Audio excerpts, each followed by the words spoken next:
Buenos días, hermanos, hermanas, amigos que nos visitan. Abramos nuestras Biblias en el Evangelio de Mateo.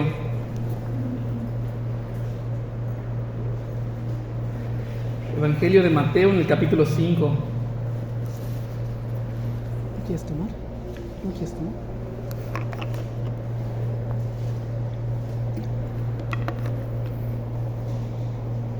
Vamos a leer del versículo 1 hasta el versículo 12.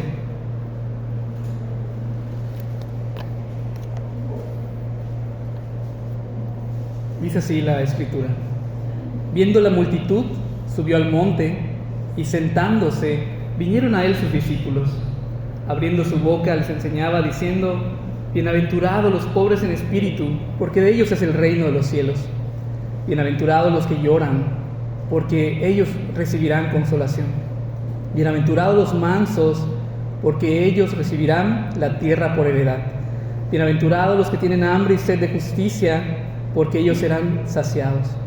Bienaventurados los misericordiosos, porque ellos alcanzarán misericordia. Bienaventurados los de limpio corazón, porque ellos verán a Dios. Bienaventurados los pacificadores, porque ellos serán llamados hijos de Dios. Bienaventurados los que padecen persecución por causa de la justicia, porque de ellos es el reino de los cielos. Bienaventurados sois cuando por mi causa os vituperen y os persigan, y digan toda clase de mal contra vosotros mintiendo. Gozaos y alegraos, porque vuestro galardón es grande en los cielos, porque así persiguieron a los profetas que fueron antes de vosotros. Pueden tomar sus asientos. Nos estamos ubicando al principio del muy conocido Sermón del Monte. Si alguna vez has leído tu Biblia, lo más seguro es que hayas pasado por este pasaje, por estos capítulos. Mateo es el primer evangelio. Por eso muchas veces cuando empezamos leyendo los evangelios, nos vamos a encontrar con esta sección muy rápidamente.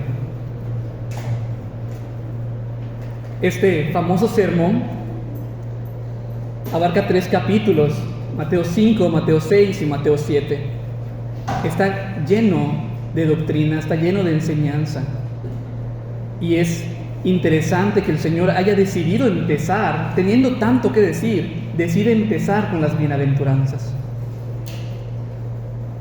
Ya he tenido la oportunidad de enseñar hace ya casi 2 años las primeras 2. Tal vez algunos recuerden un poquito de esa enseñanza.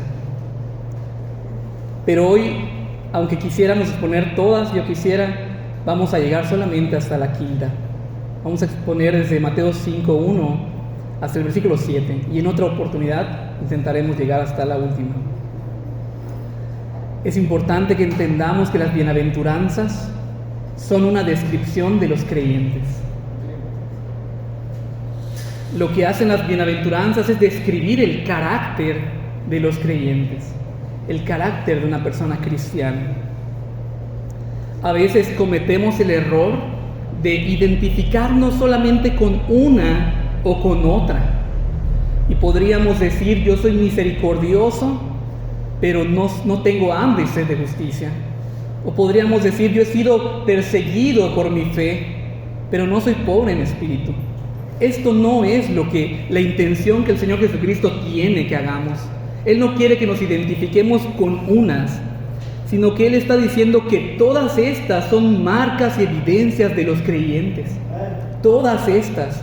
El hermano Martin Lloyd-Jones decía que era necesario que todas estén en la vida de los creyentes.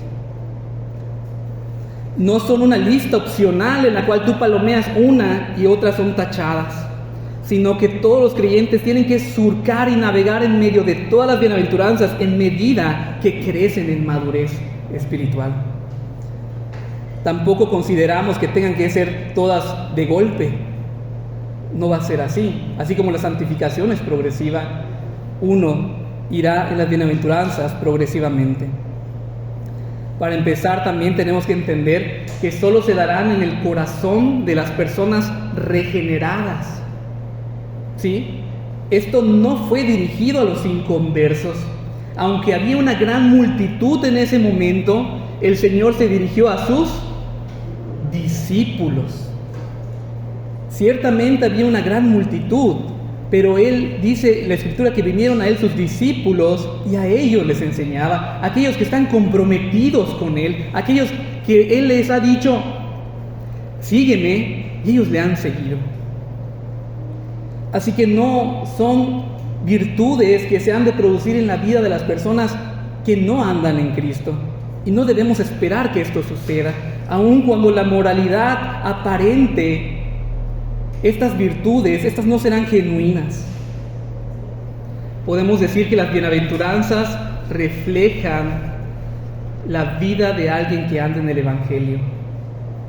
De hecho, estas pierden sentido si no se ven a la luz del Evangelio. Esas bienaventuranzas determinan si eres salvo o no. Muchas veces somos llamados jueces, ¿verdad? Porque cuando una persona no anda en Cristo, ciertamente no es salva. Pero así es la palabra es la que juzga nuestras vidas. Las bienaventuranzas van a juzgar nuestras vidas, si somos o no creyentes, si andamos en la fe o no andamos en la fe. Las bienaventuranzas no están en un orden, echadas al azar, sino que han sido puestas en un orden en el que el Señor las quiso poner. No fueron lanzadas como dados y como caían. Tienen un orden y este orden es consecuente. El hermano Spurgeon decía que son como una escalera en la cual tendrás que ir pisando de escalón en escalón. Nadie considera empezar una escalera por arriba, ¿verdad? Empezamos desde abajo. Y cuando la escalera no tiene mucho ángulo, es mucho más difícil de subir y lo haremos cuidadosamente. No podríamos empezar por la persecución si no hemos pisado el primer escalón de la pobreza espiritual. Las bienaventuranzas tienen una estructura que personalmente yo puedo decir es brillante, es sabia. Considero, y esta es una opinión, que el Señor Jesucristo realmente las meditó y quiso decir exactamente lo que quiso decir. Toda palabra, toda letra, nada fuera de lugar. Son una escritura brillante y sabia. Empecemos con qué significa bienaventurado. Cuando lo vemos en español, con las traducciones en español, nos encontramos la palabra bienaventurado. Y esto significa que le va bien, que tiene buena ventura, que en su vida anda bien. Pero el significado original en el Nuevo Testamento en griego, la palabra que está escrita ahí es makarios. Y esta palabra en los diccionarios aparece como dichoso, feliz. Pero también en hebreo, en el Antiguo Testamento, tenemos la traducción también bienaventurado, pero en hebreo obviamente no es la misma. Es otra palabra, esher, que significa prácticamente lo mismo. Feliz, dichoso, bendecido. Pero algún diccionario lo daba como satisfecho. Satisfecho.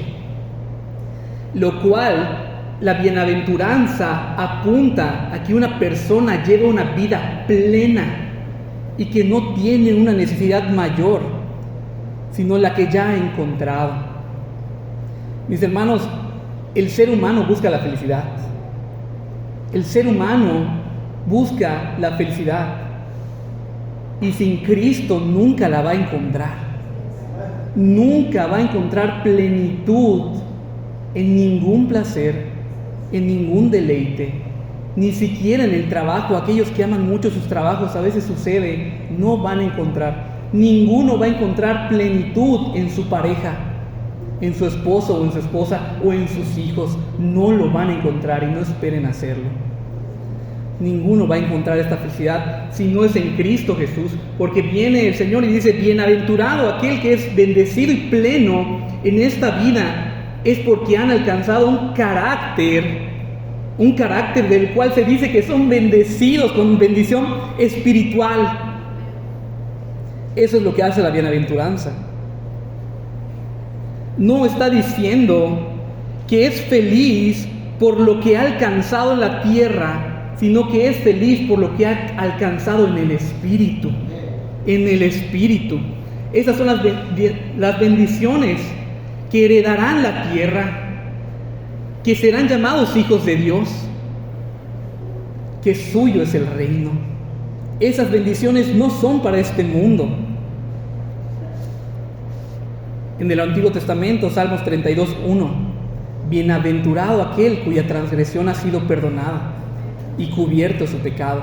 Bienaventurado el hombre a quien Jehová no inculpa de iniquidad y en cuyo espíritu no hay engaño. Desde el Antiguo Testamento se dice bienaventurado aquel que ha sido perdonado por el Señor, que ya no tiene culpa. Estas personas son bienaventuradas, son felices, son dichosas y tienen plenitud en este mundo, porque no necesitan nada más.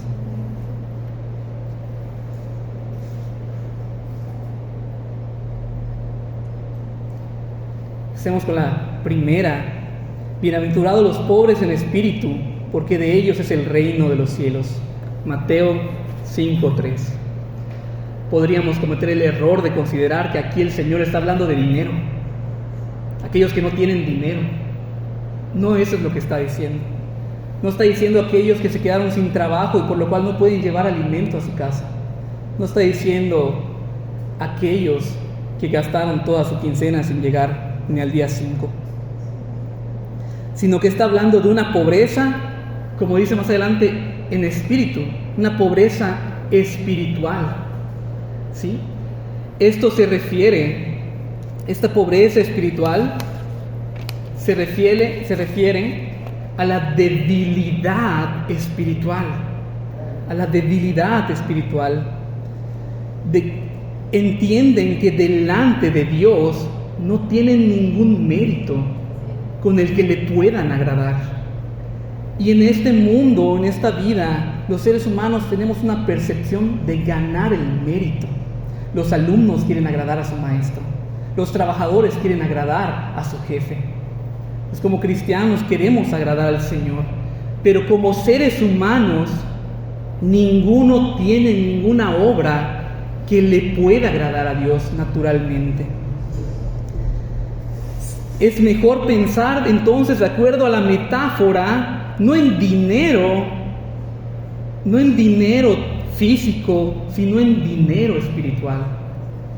Si existieran los bancos espirituales que se llenan con buenas obras, todos los seres humanos estarían en bancarrota espiritual. Los pobres en espíritu son aquellos que se reconocen deudores espirituales. Al Señor no le debemos dinero, le debemos nuestra obediencia, le debemos justicia, y esa es nuestra deuda espiritual. ¿Recuerdan al deudor de Mateo 18? Le hicieron cuentas. Dice, y comenzando a hacer cuentas, le fue presentado uno que le debía 10,000 talentos. Cada talento era el trabajo de aproximadamente 20 años. Este hombre debía una cantidad impagable, ni en 1000 vidas lo iba a poder pagar. De esa magnitud es la deuda de los seres humanos delante de Dios.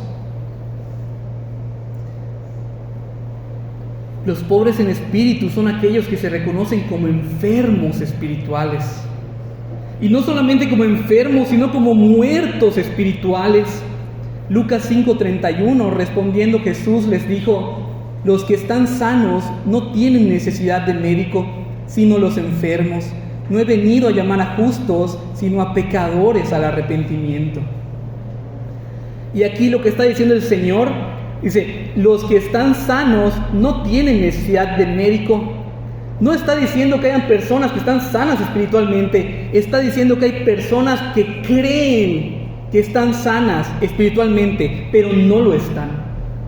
No está diciendo que hay personas que son justas, no he venido a llamar a justos, sino que estas personas creen que son justos y creen que tienen obras con las cuales pueden agradar a Dios, pero solo se engañan a sí mismas. Porque ningún ser humano naturalmente puede ejercer una obra que pueda agradar a Dios. Pero al Señor le gustaba estar con pecadores, ¿verdad? Y muchos se agarran de ahí y dicen, mira, Pero el Señor estaba con los publicanos, con los que toman, estaba con ellos y no le decían nada. O sea, Él quería estar ahí. Tal vez la Escritura quiere decir con aquellos que sí se consideraban pecadores, con aquellos que eran pobres en espíritu. Porque al estar con el Señor, al creer en Él, poco a poco iban a ser transformadas sus vidas, de tal manera que ya no iban a ser esos pecadores como lo habían sido.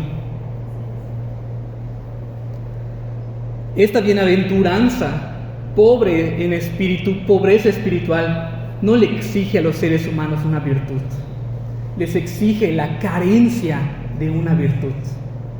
No les pide riqueza espiritual. La bienaventuranza podría haber dicho, bienaventurados los ricos en espíritu, pero no dice eso. Bienaventurados los que carecen de la riqueza espiritual. Bienaventurados los pobres en espíritu, los que no tienen espiritualidad. Porque de ellos es el reino de los cielos. El reino de los cielos no es de los ricos espirituales, es de los pobres espirituales, y parece paradójico, pero por eso es el peldaño que está más bajo, para que todos tengan acceso a Él, para que todos los que están en la misma condición, los seres humanos, puedan reconocer su pobreza espiritual. Suyo es el reino, es una verdad presente. Suyo es el reino establecido en esta tierra, y suyo es la consumación del reino que vendrá con la llegada del Señor.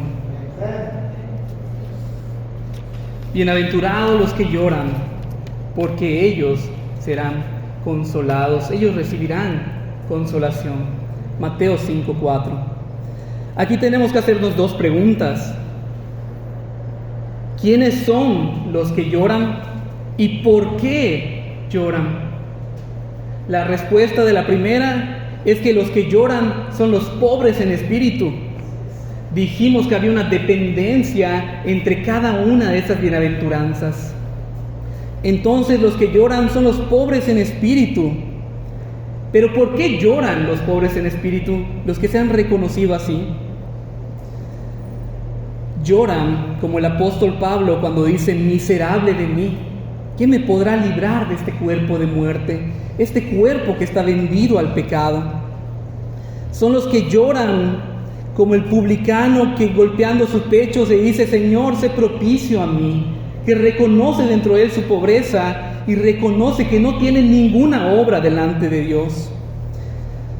Los que lloran son como el apóstol Pedro que acaba de negar a su Señor y llora amargamente.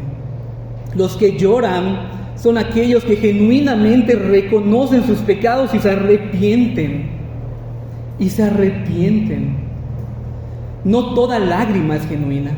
No la lágrima implica arrepentimiento, pero el arrepentimiento verdadero puede traer lágrimas. Y eso es cierto. Los que lloran esperando a alguien que los pueda redimir, porque saben que ellos están muertos en sí mismos. Lloran los que esperan en Cristo Jesús. Pero nosotros que nos profesamos creyentes, ¿por qué lloramos? ¿Lloramos por las cosas terrenales o lloramos por las cosas espirituales? Un sabio predicador de nuestro tiempo ha dicho, no lloro porque no tengo cosas, lloro porque no soy como Cristo. Porque estos que lloran genuinamente serán consolados. Serán consolados. Les conviene que yo me vaya y les será enviado otro como yo, otro consolador. El Señor Jesús es la consolación de Israel, es la consolación de aquellos que estuvieron con Él físicamente y vimos su gloria como la del unigénito del Padre, lleno de gracia y de verdad. Pero para nosotros que hemos vivido en otro tiempo, nuestra consolación ha sido enviada por el Espíritu Santo, por el Consolador, este que vendría después de que el Señor ascienda, el cual nos revelará de toda justicia, todo juicio y toda verdad. El Espíritu Santo nos revela en la palabra toda verdad. Y estas son algunas de las verdades que los creyentes han entendido que han sido perdonados de sus pecados. Nos consuela el hecho de haber sido perdonados de nuestros pecados. Nos consuela el hecho de haber sido justificados y ser santificados por la justicia y la santidad de Cristo. Nos consuela de que hemos sido bendecidos con toda bendición espiritual en Cristo. Nos consuela que Dios nos ama. Y no solamente que nos ama, sino que promete que nada nos separará de su amor. Romanos 8, 38 y 39. Y yo creo que tenemos ya una frase característica de este púlpito. Si tú esperas algo más de lo que yo acabo de decir, aquí no lo vas a encontrar. Si tú esperas algo más que lo que Dios entregó en Cristo Jesús, aquí no te lo van a predicar. Y no lo esperes. Podrás buscar otro lugar. Así como un hijo se cae y llora de una manera expresando su dolor porque realmente se ha lastimado, no por desobediente, sino por accidente. Y su padre viene y lo abraza y lo consuela y quiere hacer por mitigar su dolor.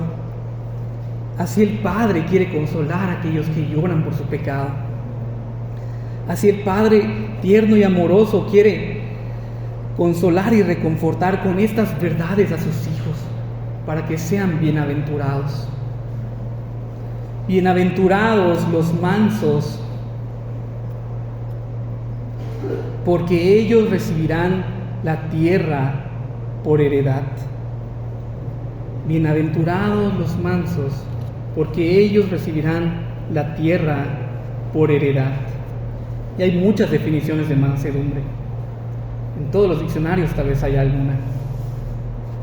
Pero no siendo yo satisfecho con alguna de estas, prefiero ir directo a la Escritura. Isaías 53, 7. Angustiado él y afligido, no abrió su boca. Como cordero fue llevado al matadero, y como oveja delante de sus trasquiladores enmudeció y no abrió su boca. No abrió su boca. No la abrió porque no hubiese podido. No por eso no la abrió. No la abrió, no porque haya sido tan golpeado que por la hinchazón no la pudiera abrir. No la abrió porque no quiso proferir maldición alguna en contra de aquellos que lo maltrataban. No la abrió porque en su mente no había ninguna maldición que pronunciar. No la abrió por su excelente mansedumbre. Y tampoco tuvo que ser arrastrado por esa vía. No tuvo que ser jalado, sino que sus propios pies lo llevaron. Su mansedumbre fue aquella que lo impulsó para llegar al punto destinado. Filipenses 2:5.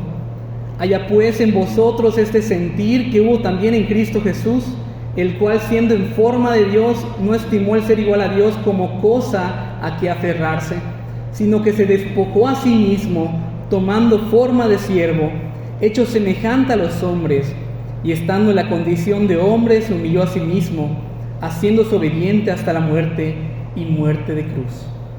Encontramos la mansedumbre en esta obediencia que lo hace dirigirse hasta la muerte. Una obediencia y sumisión completa hacia la voluntad de su Padre. La mansedumbre está ligada a la obediencia. La obediencia de un siervo a su Señor.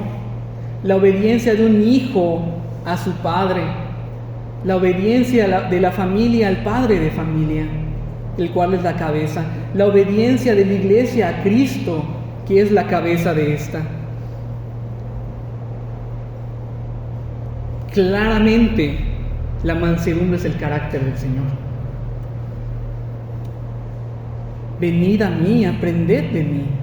Llevad mi yugo sobre vosotros y aprended de mí, que soy manso y humilde de corazón, y hallaréis descanso para vuestras almas. Mateo 11:29.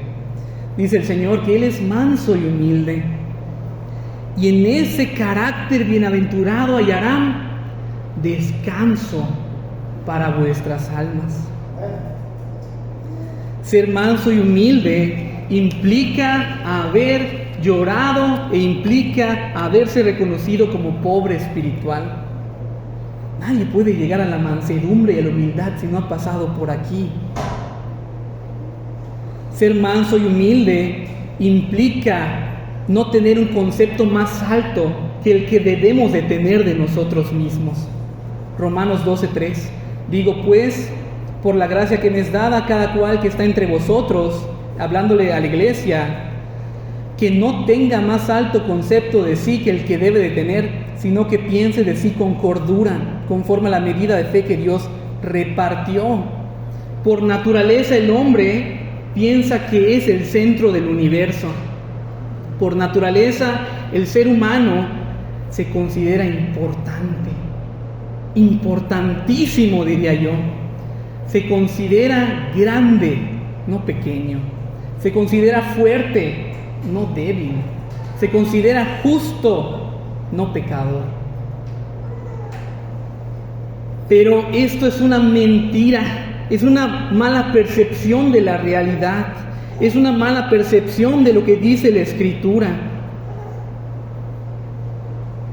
Salmos 103:14, porque Él conoce nuestra condición, se acuerda de que somos polvo. Salmo 144:3, oh Jehová, ¿qué es el hombre para que en él pienses? O el hijo del hombre para que lo estimes. Y en Daniel, los seres humanos son como nada delante de Dios.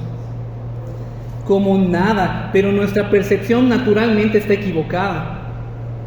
La realidad es esta, no la que tenemos a veces en nuestra mente. Ser manso y humilde implica que como el buey recibe el yugo para arar la tierra de su Señor. Ser manso y humilde implica que nos reconocemos como polvo, que nos reconocemos como nada para considerar a los otros como superiores a nosotros mismos. Ser mansos y humildes implica no considerar que nuestra posición social es mayor que la de otros. Nuestra posición social, nuestro trabajo, nuestros recursos, nuestra edad, nuestras vestiduras, nuestros vestidos, no nos hacen mayores que los otros. Aún nuestra salud, aún si alguien es bello, hermoso, hermosa, no nos hacen mayores que nosotros.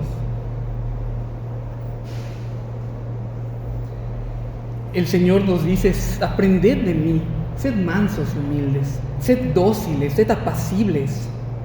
No es cuestión de las circunstancias, no es cuestión de esa situación social.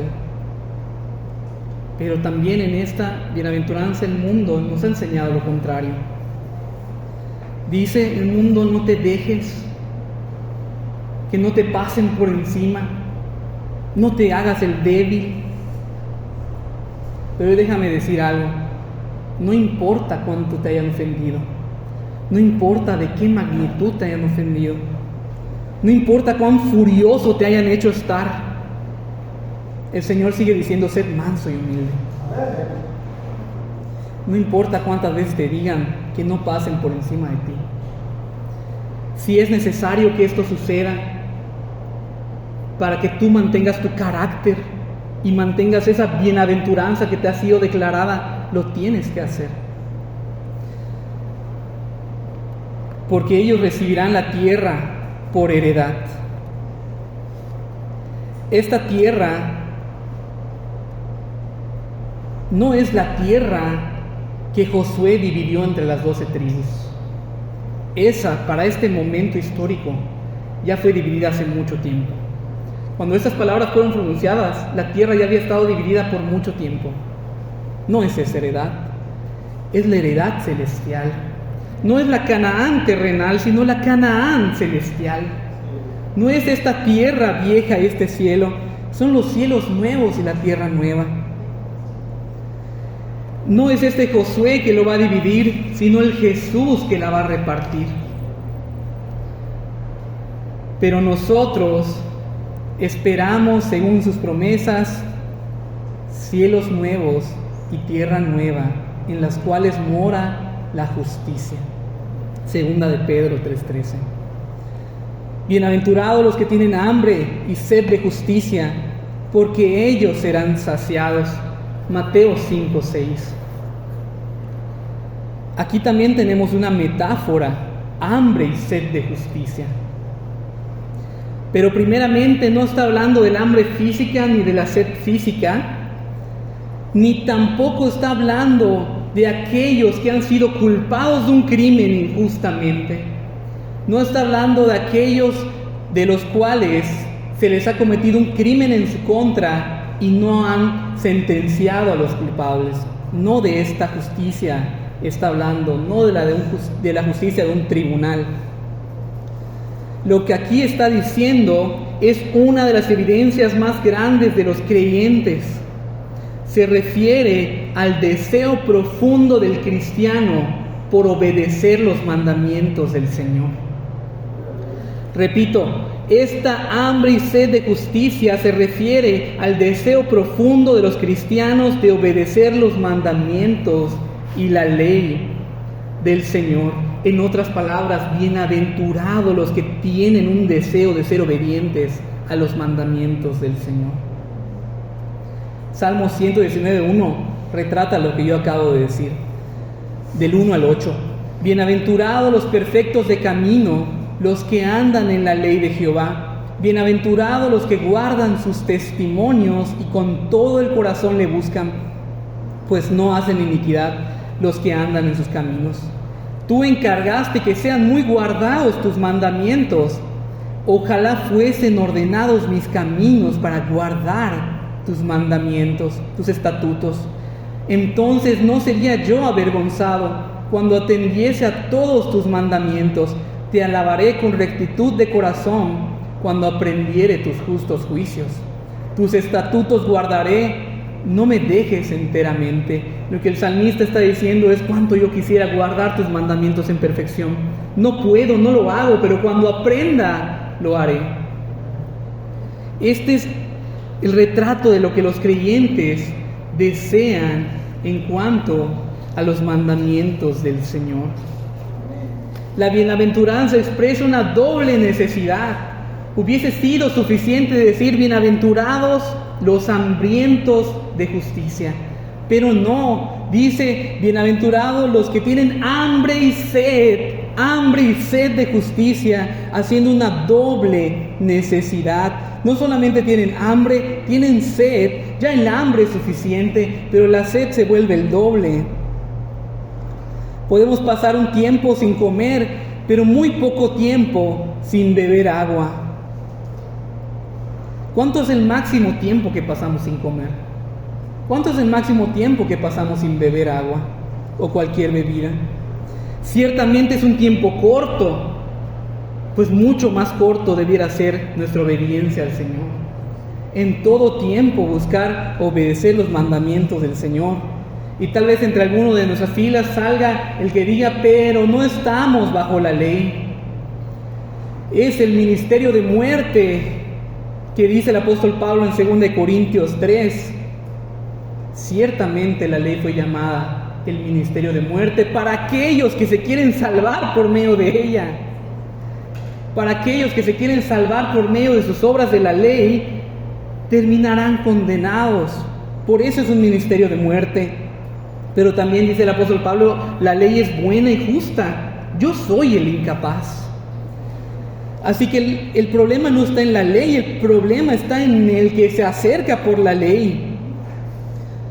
Pero la justicia y la obediencia de los cristianos ahora se buscan no para alcanzar la salvación, sino para adorar a Dios por la gracia recibida.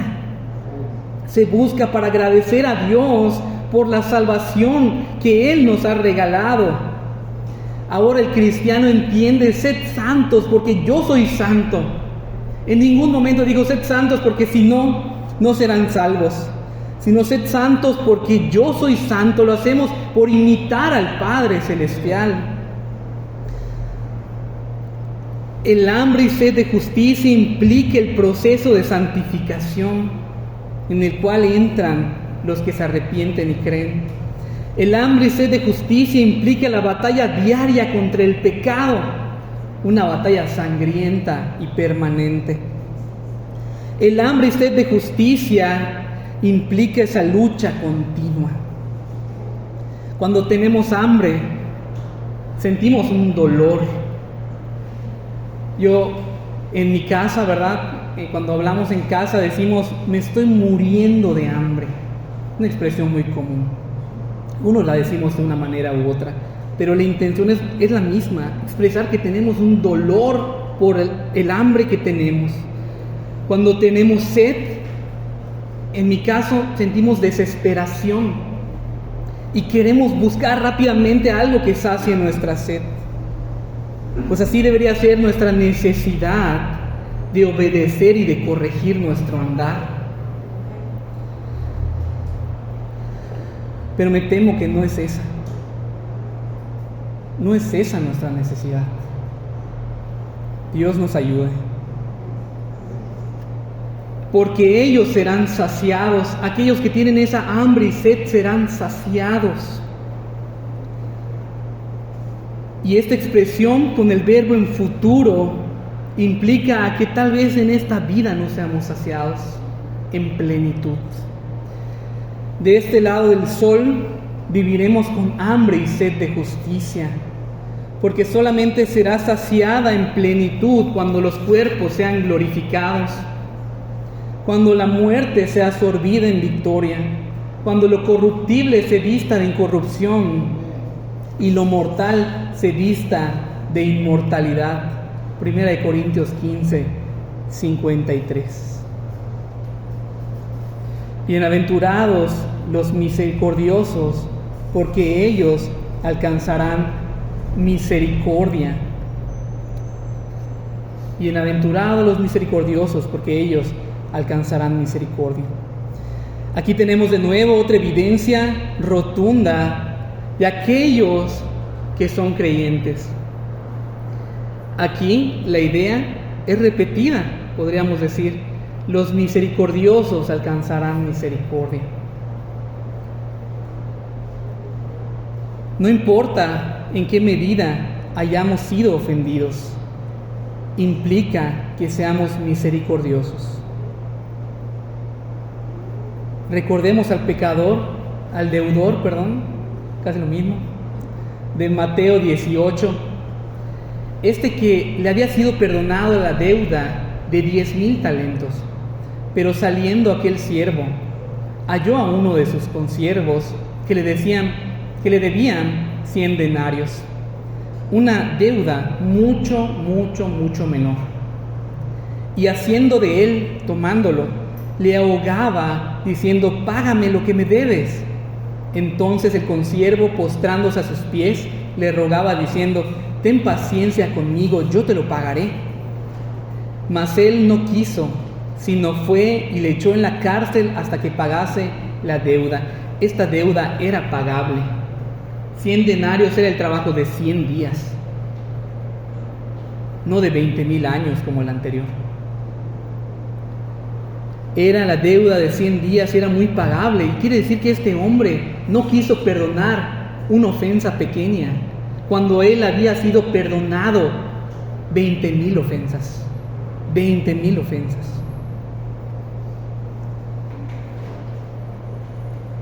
Esta parábola fue expresada por el Señor después de una pregunta de uno de los discípulos.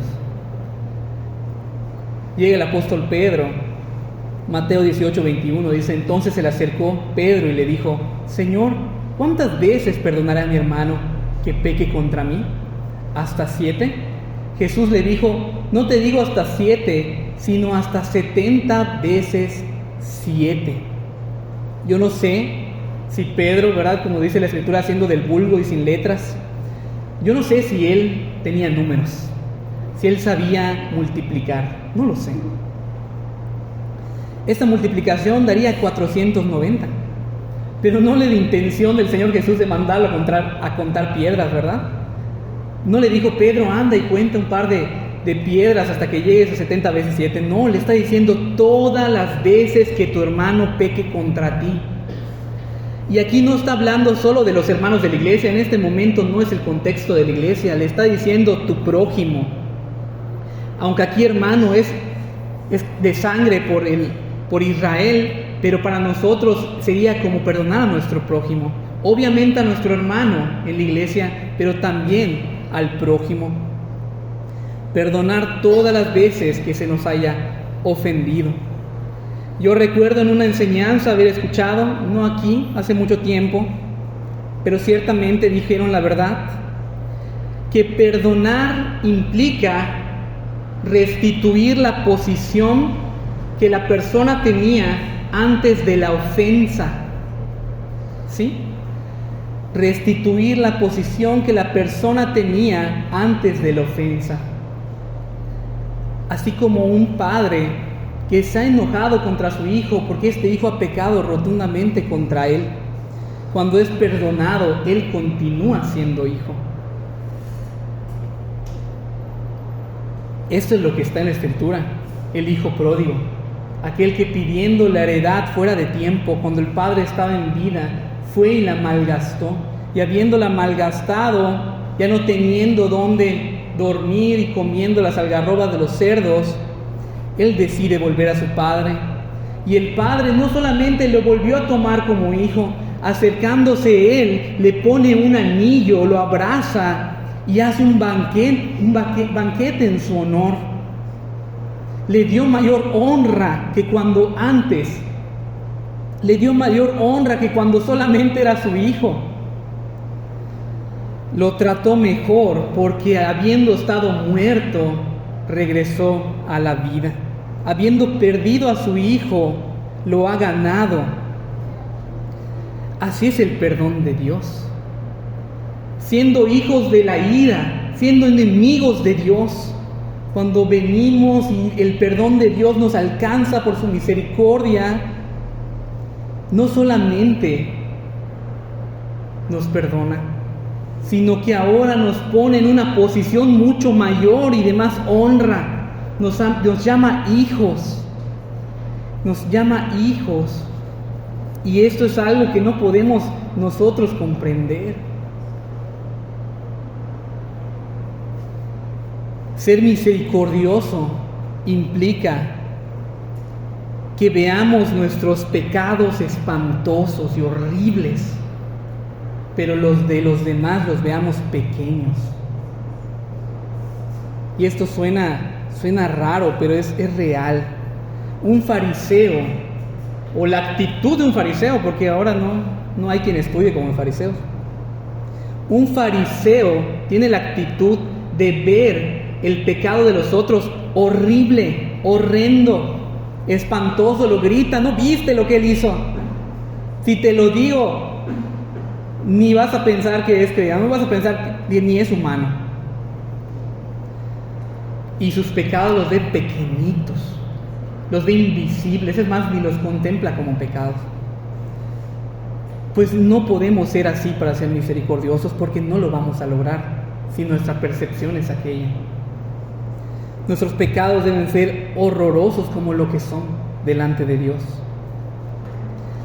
pero de tal forma que podamos acercarnos a los demás y poder tratarlos con amabilidad cuando han caído en pecado, y con paciencia. Qué grande es el perdón de Dios. Qué hermoso, inescrutable. No solo quita la falta, da mucho más. Siendo enemigos, siendo hijos de ira, son hechos coherederos con Cristo, porque ellos alcanzarán misericordia. Continúa diciendo la bienaventuranza, porque ellos alcanzarán misericordia. El verbo de nuevo está en futuro, pero yo estoy convencido de que se ha alcanzado la misericordia. No que hayamos hecho algo para obtenerla, sino que ella nos ha alcanzado a nosotros. La misericordia y la gracia nos han alcanzado, y a todos aquellos que se han arrepentido genuinamente. Sus misericordias son nuevas cada mañana. Dice el salmista que la misericordia del Señor es para siempre. Es para siempre. Pues así es la misericordia que nosotros debemos tener para con los demás. Pero la expresión en futuro también nos apunta a que alcanzaremos misericordia en aquel día del juicio, cuando los secretos de los hombres sean juzgados ante ese tribunal que todo lo sabe. Cuando, debiendo alcanzar una condenación segura para todos los hombres, por la fe será abierta amplia entrada al reino de los cielos.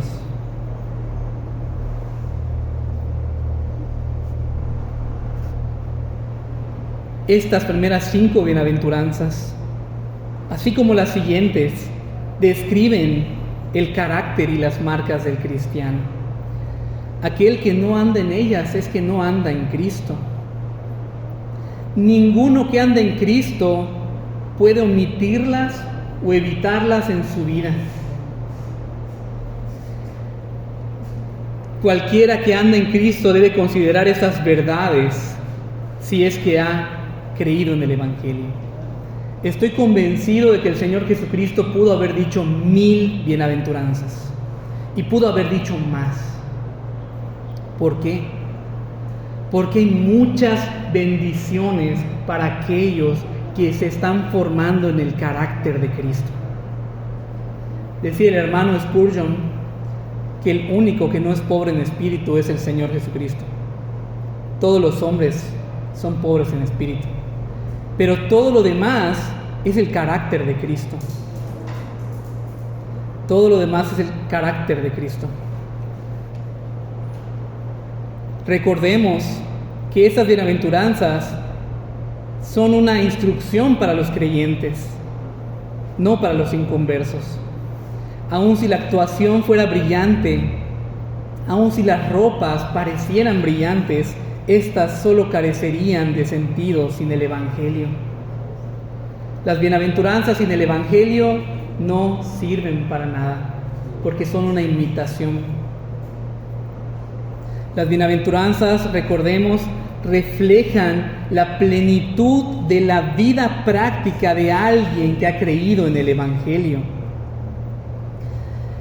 Y si tú no te has encontrado bienaventurado, porque lo que ustedes deben estar pensando ahora, qué bienaventurado he sido, con cuánto he sido bendecido, tal vez tengo que trabajar en esto, y seguramente sí, y tengo que corregir mi andar, seguramente sí, pero tú te debes estar encontrando dichoso si eres un creyente, una creyente, feliz, pleno, satisfecho. Pero si en tu vida no te estás encontrando ahora sí, no te has encontrado bienaventurado, en este púlpito se predica el Evangelio en todas las ocasiones. Marcos 1:15, arrepiéntanse y crean en el Evangelio. Estamos seguros de que la salvación en Cristo es completa y es eficaz. Es perfecta de tal forma que puede llevar a aquellos que se han reconocido pobres en espíritu a la salvación. Se ha dicho también que te reconozcas, si te has reconocido como no salvo, es el primer paso también para llegar a la salvación. ¿Cómo es posible que en Jesús, como a su Hijo, Él nos recibió?